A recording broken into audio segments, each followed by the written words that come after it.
Kami dari kelompok D3 yang pada kotakan, saya Michel Yusuf Susanto dengan NIM akhir 099. Saya Siti Laila Nazwa dengan NIM akhir 103. Saya Rosa Adiana Talia dengan NIM akhir 111. Saya Michelle Valentina dengan NIM akhir 113. Saya Faliza Reva dengan NIM akhir 117. Saya Laurentius Abel Biangga dengan NIM akhir 123. Saya Hanifah Asrila Rosati dengan NIM akhir 124. Saya Swarasti Rahma dengan NIM akhir 125. Saya Yudhiro Arya Prasetya dengan NIM akhir 140.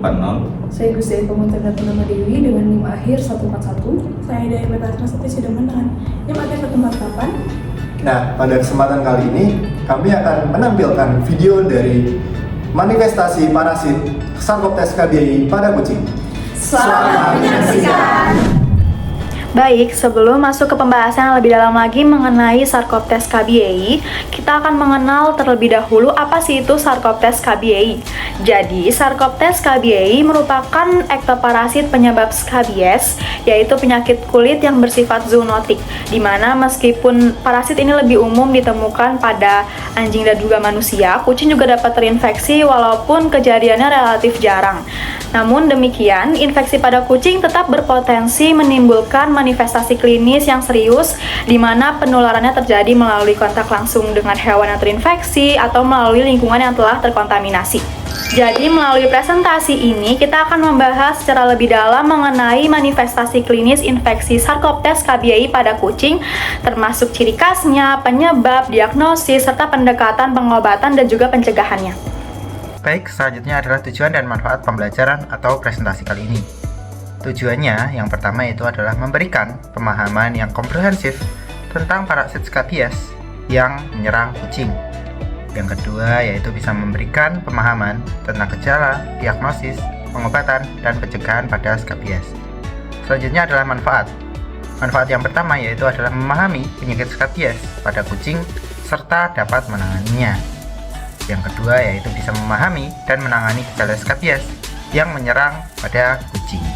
Baik, selanjutnya adalah sinyalemen dan anamnesa. Pada kali ini kami menggunakan salah satu sampel dari hewan liar berupa kucing betina ras domestik dengan usia di bawah 1 tahun, ditemukan pada sekitar daerah Jimbaran dan tidak pernah diberikan antiparasit karena termasuk hewan liar. Kemudian mempunyai ciri khas berupa alopecia serta kerak pada bagian telinga dan juga kepala karena kucing tersebut mengalami skabies.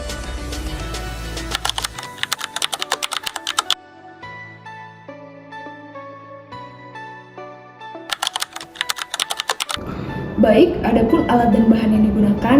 Untuk alat yang pertama ada mikroskop, pipet, jarum pentul, objek gelas beserta cover gelasnya.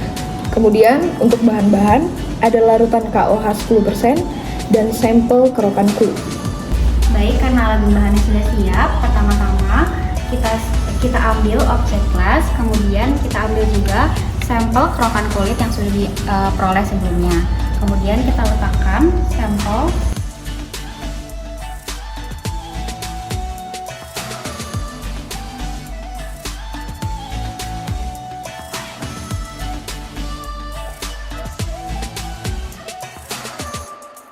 Baik, setelah ditaruh seperti ini, kita berikan larutan KOH 10% secukupnya saja, mungkin sekitar 1 tetes atau 2 tetes. Kemudian langsung kita tutup dengan cover glass.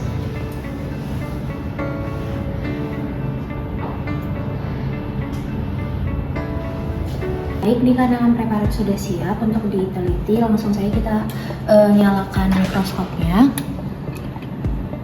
Kemudian langsung kita amati di bawah mikroskop dengan perbesaran objektif maksimal 40 kali dan perbesaran okuler 10 kali dan diamati di bawah mikroskop dengan sama-sama.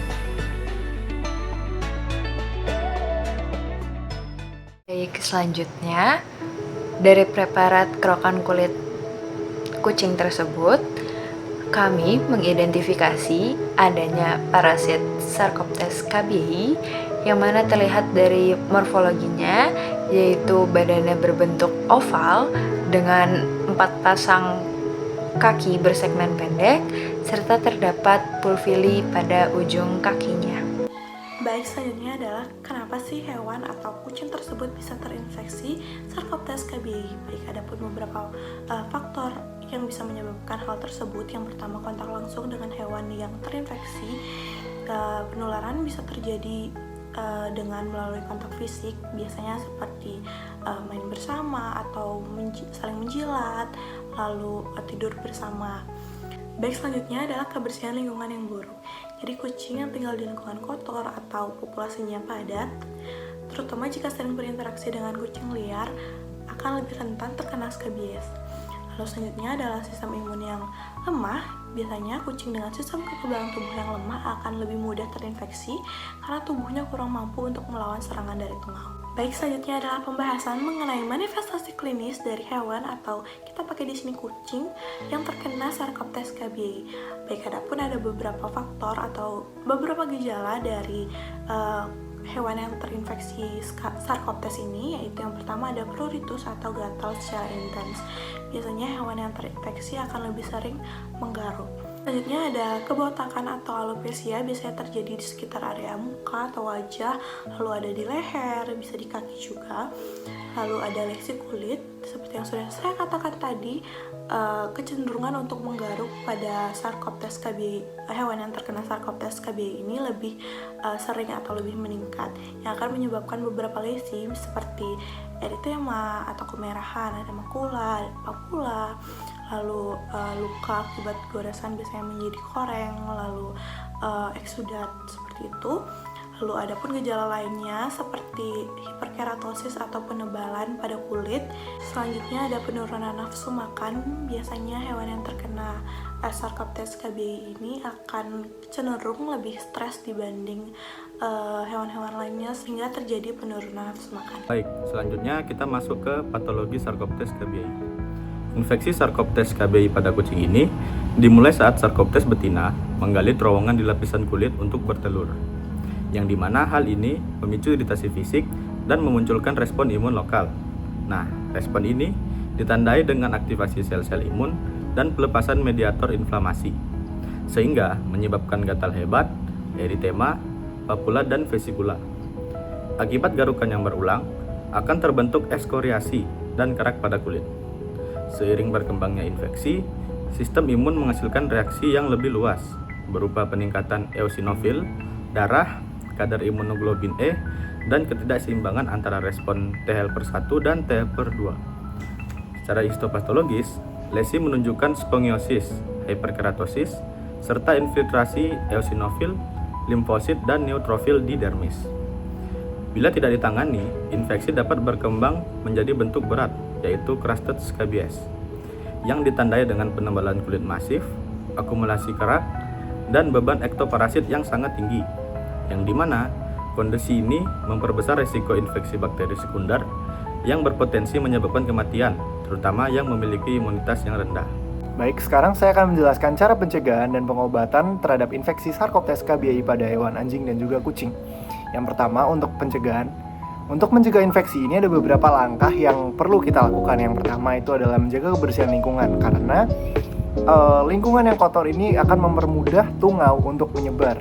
Kemudian, isolasi hewan baru atau hewan yang menunjukkan gejala infeksi, karena ini penting untuk tidak menularkan infeksi Sarcoptes KBI ini pada hewan lain. Yang ketiga, kita bisa melakukan pemeriksaan dan perawatan secara rutin, baik oleh pemilik maupun oleh dokter hewan. Kemudian, yang terakhir, kita bisa menggunakan produk-produk anti parasit secara berkala untuk mencegah infestasi.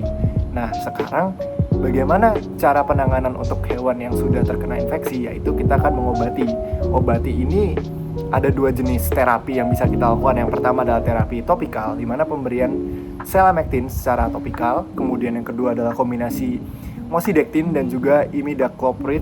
Dan yang ketiga adalah bisa menggunakan lime sulfur dip untuk perendaman. Dan yang terakhir adalah terapi secara sistemik, di mana dengan pemberian ivermectin secara oral maupun juga injeksi. Walaupun kasus skabies pada kucing tergolong jarang terjadi, kita tetap perlu mewaspadai karena penyakit ini bisa menimbulkan gejala yang serius dan bersifat zoonotik, artinya bisa menular ke manusia. Dari hasil pengamatan langsung di lapangan, kami menemukan seekor kucing liar betina berusia sekitar 1 tahun yang menunjukkan ciri terinfeksi Sarcoptes KBI. Terdapat alopecia dan kerak di bagian telinga dan kepala kucing tersebut. Setelah pemeriksaan secara makroskopis, kucing tersebut dinyatakan positif terinfeksi Sarcoptes KBI. Parasit ini menggali kulit untuk bertelur, menimbulkan gatal hebat, luka, dan peradangan akibat respon imun tubuh. Risiko utama infeksi berasal dari kontak langsung dengan hewan sakit, lingkungan yang kotor, dan daya tahan tubuh yang lemah. Diagnosis ditegakkan melalui identifikasi morfologi tungau yang berbentuk oval dengan kaki pendek dan profili khas.